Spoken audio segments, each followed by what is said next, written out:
Hello, students, teachers, parents, history nerds. Hello, everybody, and welcome to Nutshelled History, where we lay out the facts, the good, the bad, and the ugly. Today, we're going to continue our Ancient Civilizations series by looking at economic expansion and trade, the Crusades and after. Don't forget that there's a link for a fill-in-the-blank worksheet in the description. I just ask that you like and subscribe. I apologize for any mispronunciations ahead of time. I do my best. Okay, now let's go. New farming methods started a series of changes in medieval Europe. By the 800s, farmers were using iron plows instead of wooden ones, and horses rather than slower oxen. Also, a new crop rotation system improved soil fertility. These changes helped farmers produce more food, and Europe's population nearly tripled between 1000 and 1300. In the 1100s, trade improved too, as warfare declined. Demand for goods increased, and trade routes expanded. Trade centers arose along the routes and slowly grew into the first medieval cities. Merchants in such towns would ask the local lord or king for a charter. This was a document establishing rights and privileges for the town in exchange for a large sum of money, a yearly fee, or both. As trade expanded, new business practices arose. The need for capital, or money for investment, stimulated the growth of banks.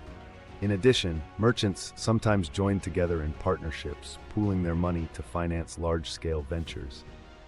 Other business changes included development of insurance and use of credit rather than cash, allowing merchants to travel without having to carry gold.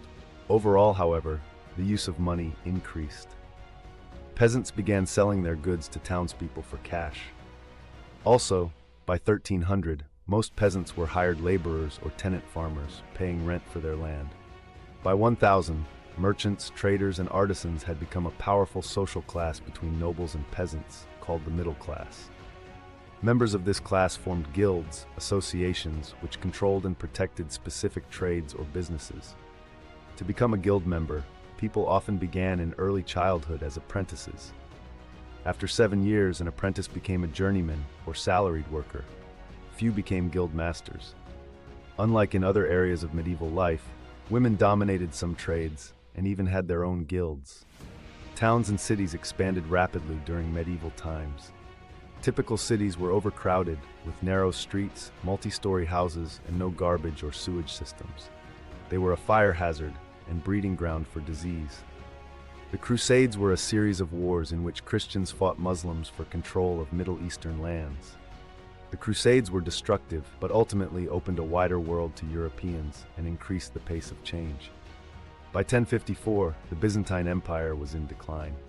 In 1071, Seljuk Turks conquered Byzantine lands in Asia Minor and then moved into the Holy Land. The Byzantine Emperor asked Pope Urban II for help, and Urban launched the Crusade to free the Holy Land. Only the First Crusade was a success for Christians, who captured Jerusalem in 1099.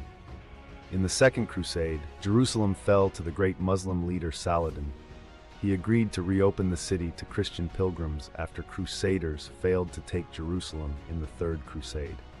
By the Fourth Crusade in 1202, knights were fighting other Christians to help Venice against its Byzantine trade rivals. Crusaders captured and looted the Byzantine capital, Constantinople. In 1204, knights on the Fourth Crusade attacked Constantinople. The Byzantines lost control of trade and much of their wealth. In 1453, Ottoman Turks conquered Constantinople, renamed it Istanbul, and made it the capital of their empire. The Crusades left a legacy of hatred in the Middle East and Europe. They also produced vast changes in society. In the Middle East, Muslims began to reunify. In Europe, trade increased. The Crusades encouraged the growth of a money economy. Monarchs gained the right to collect taxes to support the Crusades. The experiences of Crusaders in the Muslim world introduced Europeans to new places. In 1271, Venetian Marco Polo headed for China and returned home to write a book. His and the Crusaders' experiences brought new knowledge to Europe. Religious zeal continued in Europe, however. Around 1100, Christian kingdoms in Spain began a struggle called the Reconquista, or Reconquest. The purpose was to expel Muslims who had lived there since the 700s. In 1469, Ferdinand and Isabella married, unifying Spain. They captured the last Muslim stronghold, Granada, in 1492. Under Muslim rule, Christians, Jews, and Muslims had been able to live together. However, Ferdinand and Isabella wanted to impose religious as well as political uniformity on their diverse peoples. So, with the help of the Inquisition, they launched a brutal campaign against Muslims and Jews. Those found guilty of heresy were burned at the stake. More than 150,000 people, mostly Muslims and Jews, fled Spain, taking their skills and learning with them. And let's do a recap. Medieval Europe got a serious upgrade when farmers ditched wooden plows for iron ones, swapped sluggish oxen for speedy horses, and figured out crop rotation, resulting in a population boom. Trade flourished, towns grew, and merchants, tired of nobles bossing them around, bought charters for independence. The money economy took off, banks emerged, and guilds ensured quality craftsmanship, and that apprentices suffered for 7 years before earning a paycheck. Meanwhile, cities became overcrowded, smelly, and flammable. The Crusades kicked off as a chaotic attempt to reclaim the Holy Land, but after some initial success, Crusaders ended up looting Christian cities and leaving behind a legacy of resentment. The Byzantines took a major hit, and in 1453, the Ottoman Turks finished them off, renaming Constantinople Istanbul. Cue the catchy song. Back in Spain, Ferdinand and Isabella wrapped up the Reconquista in 1492, then decided religious tolerance was overrated, launching the brutal Inquisition that drove out Muslims and Jews, along with much of Spain's intellectual talent. There you have it, folks. That is economic expansion and trade, the Crusades, and after Nutshelled. Thanks for stopping by Nutshelled History.